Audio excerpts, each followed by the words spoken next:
तो दोस्तों आज की इस वीडियो के अंदर हम आपको बताएंगे किस तरीके से आप रजिस्ट्री की प्रॉपर्टी ले, क्या क्या चीजें आपको देखनी है और इसके अलावा रजिस्ट्री की प्रॉपर्टी के अंदर भी क्या फ्रॉड होते हैं और अगर होते हैं तो उनसे कैसे बचा जाए। तो दोस्तों सारी जानकारी आपको आज इस वीडियो के अंदर मिलने वाली है, तो पूरी वीडियो को शुरू से लेकर एंड तक देखिए। नमस्कार दोस्तों, मेरा नाम सचिन राजपूत है और आप देख रहे हैं टेक्निकल सफारी। तो दोस्तों जब भी हम कोई रजिस्ट्री की प्रॉपर्टी लेने के लिए जाते हैं तो रजिस्ट्री का नाम सुनते ही साथ हमारे मन में आ जाती है ट्रस्ट की फीलिंग, यानी कि रजिस्ट्री की प्रॉपर्टी है तो जेन्युइन है। तो दोस्तों मैं आपको बता दूं, जब भी आप कोई रजिस्ट्री की प्रॉपर्टी लेने जाते हैं तो सबसे पहला काम क्या करना होता है, आपको देखना होता है उसका एरिया। यानी कि कई बार ऐसा होता है कि जो रजिस्ट्री की प्रॉपर्टी है सपोज वो 50 स्क्वायर मीटर के अंदर बनी हुई है, लेकिन ग्राउंड लेवल पे वो 70 स्क्वायर मीटर है। अब हमारे मन में क्या आता है, भाई 70 स्क्वायर मीटर की जमीन मिल रही है हमें, तो हमें फटाफट ले लेना चाहिए, सस्ती पड़ रही है। तो दोस्तों मैं आपको बता दूं, जो भी आपके पेपरों के ऊपर एरिया मेंशन होता है हमेशा आपको उस एरिया के अकॉर्डिंग ही प्रॉपर्टी लेनी चाहिए, क्योंकि जो एक्स्ट्रा प्रॉपर्टी होती है वो हमेशा कब्जाई हुई प्रॉपर्टी होती है और उस पर हमेशा के लिए कोई ना कोई संकट मंडराता रहता है। यानी कि कभी भी गवर्नमेंट उस पर आके कोई भी एक्शन ले सकती है। तो इस कंडीशन में आपको क्या करना है,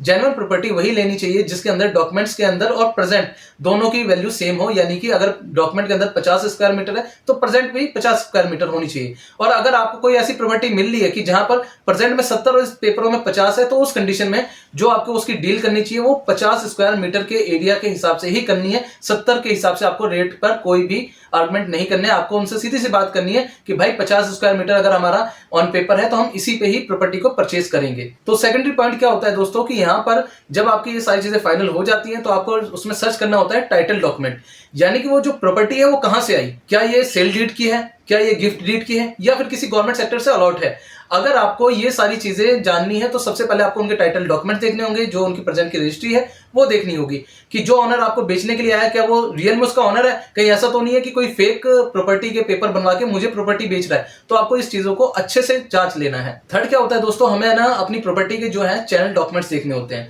यानी कि जो प्रॉपर्टी की पुरानी चैन है हमें वो देखनी होती है। अगर रजिस्ट्री की प्रॉपर्टी है तो भी उसकी पुरानी चैन होती ही होती है कि जैसे सपोज मेरे को राम बेच रहे हैं, राम ने कहीं श्याम से खरीदी, श्याम ने घनश्याम से खरीदी, तो हमें ये देखना है कि जो उसके टाइटल डॉक्यूमेंट्स हैं वो सिक्वल से है कि नहीं है, कोई डॉक्यूमेंट मिस तो नहीं है। क्योंकि अगर कोई डॉक्यूमेंट मिस होता है तो आगे जाके आपको उससे तकलीफों का सामना करना पड़ सकता है। तो ऐसी कंडीशन में आपको चैन को प्रॉपर तरीके से चेक करना होगा कि प्रॉपर्टी जो है वो ओके है कि नहीं है। तो फोर्थ पॉइंट ये है दोस्तों कि जब भी हम कोई प्रॉपर्टी लेने के लिए जाते हैं तो हमें उसे अच्छे से चेक करना चाहिए कि जो ऑन पेपर फ्लोर यहाँ पर मेंशन है क्या वो रियल में वही फ्लोर है। कई बार ऐसा होता है कि जैसे मैंने अभी लास्ट वीडियो के अंदर बताया था कि स्कैम्स के बारे में, उस स्कैम के अंदर मैंने ये बताया था कि जब भी कोई रजिस्ट्री की प्रॉपर्टी होती है, अब हमें क्या है कि फर्स्ट फ्लोर का हमें यहाँ पर पेपर शो कर दिए गए फर्स्ट फ्लोर के, लेकिन जब हम प्रेजेंट में जाते हैं तो फर्स्ट की जगह वो अपर ग्राउंड होता है। तो जब भी ऐसा कोई डिफरेंस आ रहा है पेपर और प्रॉपर्टी के बीच में तो ऐसी प्रॉपर्टी से आपको दूर रहना है, क्योंकि ऐसी प्रॉपर्टी के अंदर भी आपके साथ स्कैम होते हैं। पार्किंग की जगह वो एक फ्लैट बना देते हैं, जिसकी वजह से आपके साथ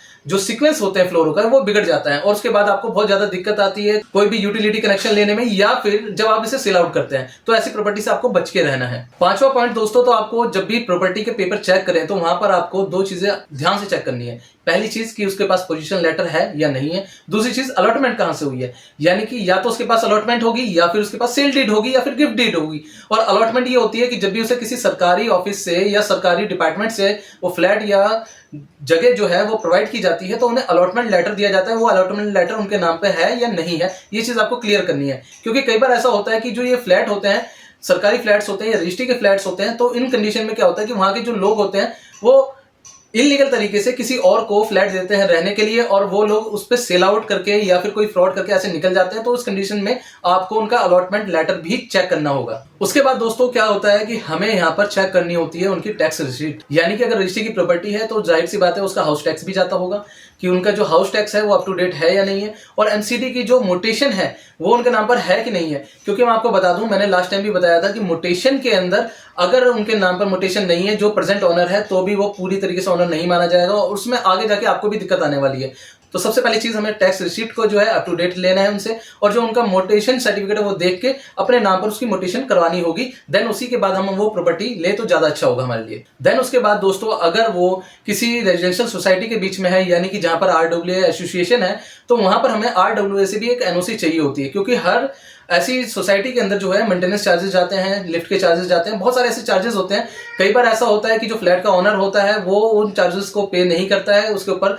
RWA के बहुत सारे ड्यूज होते हैं, और इस कंडीशन में जब भी आप उस प्रॉपर्टी को खरीद लेते हैं या परचेज कर लेते हैं तो वो जो ड्यूज हैं उनकी लायबिलिटी आपके सर पड़ जाती है और वो ड्यूज आपको पे करने होते हैं। तो इस कंडीशन में आपको RWA से भी एक NOC वहां से चाहिए ही चाहिए होगी। उसके बाद दोस्तों आपको मैं बता दूं, कई बार हम जब प्रॉपर्टी खरीदते हैं रजिस्ट्री की, तो वहां पर दिक्कत क्या होती है कि जो वहां पर यूटिलिटी कनेक्शन यूज हो रहे हैं, यानी कि पानी का या बिजली का कनेक्शन जो यूज हो रहा है उसके बहुत सारे ड्यूज निकल आते हैं, उसकी बहुत सारी पेनल्टीज निकल आती है। तो इस कंडीशन में हमें क्या करना है कि आपके जो पानी की, बिजली की या फिर गैस पाइपलाइन जो वहां पर प्रोवाइड हो रही है उन सबकी तीनों की आपको NOC चाहिए होगी, देन उसके बाद ही आप रजिस्ट्री की प्रॉपर्टी परचेज करें। क्योंकि अगर आप ऐसा नहीं करते और बाद में उनके कोई ड्यूज निकल आते हैं या फिर कोई पेनल्टी निकल आती है, अपने पास से देनी पड़ सकती है। तो दोस्तों लास्ट पॉइंट जो है वो बहुत ज्यादा महत्वपूर्ण है, आपको मैं बता दूं, जब भी हम कोई रजिस्ट्री की प्रॉपर्टी खरीदते हैं तो हमारे मन में एक ही चीज आती है, रजिस्ट्री है तो हम ले लेते हैं। लेकिन दोस्तों आपको मैं बता दूं, जो रजिस्ट्री होती है वो भी दो टाइप की होती है, एक आपकी एग्रीकल्चर लैंड की होती है और एक आपकी होती है रेजिडेंशियल लैंड की। तो हमें क्या करना है, सबसे पहले हमें सारे डॉक्यूमेंट्स को अच्छे से चेक करना है। वहां पर ये चेक करना है कि ये रेजिडेंशियल है या फिर ये एग्रीकल्चर है।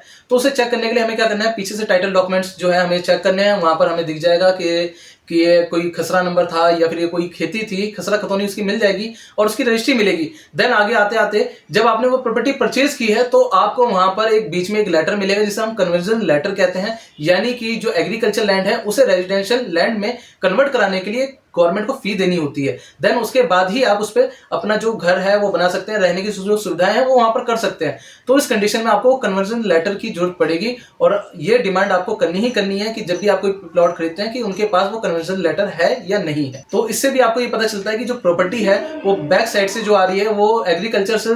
रेजिडेंशियल आ रही है या स्टार्टिंग से ही रेजिडेंशियल है। तो इस कंडीशन में भी आपके जो पैसा है वो बर्बाद होने से बच जाएगा। तो दोस्तों इसके अलावा क्या होता है कि हमारी कई प्रॉपर्टीज ऐसी होती हैं कि जो उसका ओनर है उसकी डेथ हो गई है, लेकिन जो उसके बच्चे हैं उनसे आप प्रॉपर्टी खरीद रहे हैं या उसकी वाइफ से प्रॉपर्टी खरीद रहे हैं। तो ऐसी कंडीशन में क्या होता है, आपको एक एक्स्ट्रा डॉक्यूमेंट उनसे मांगना होता है। आपको मैं बता दूं, जब भी ऐसी कंडीशन होती है कि अगर किसी की डेथ हो जाए तो उसकी फैमिली में जितने मेंबर्स होते हैं उनका एक सर्वाइविंग मेंबर सर्टिफिकेट बनता है, यानी कि वहां पर ये हो जाता है कि सारी मेंबर्स की सहमति के साथ में ये जगह या फ्लैट जो है वो बेचा जा रहा है या इसके ओनरशिप इसे दी जा रही है और ये आगे सेल आउट कर सकता है और हमें इस पर कोई आपत्ति नहीं होगी। तो आपको वो सर्वाइविंग सर्टिफिकेट लेना होता है। इस कंडीशन में क्या है, आपको इन फ्यूचर कोई भी कोर्ट केस वगैरह की कोई ऐसी प्रॉब्लम नहीं उठानी पड़ेगी। कई बार ऐसा होता है जब हम सर्वाइविंग मेंबर सर्टिफिकेट नहीं लेते हैं और घर का कोई एक पर्सन प्रॉपर्टी बेच देता है किसी की डेथ होने के बाद ओनर की, तो उसके बाद वो कोर्ट में केस जाता है कि हमसे परमिशन नहीं ली गई थी, हमें नहीं पता है और इनलीगल तरीके से हमारी प्रॉपर्टी बेची गई है। तो उस कंडीशन में आपकी प्रॉपर्टी के ऊपर कोर्ट केस चलता है और कई बार ऐसा होता है आपको अपनी प्रॉपर्टी से हाथ भी धोना पड़ता है।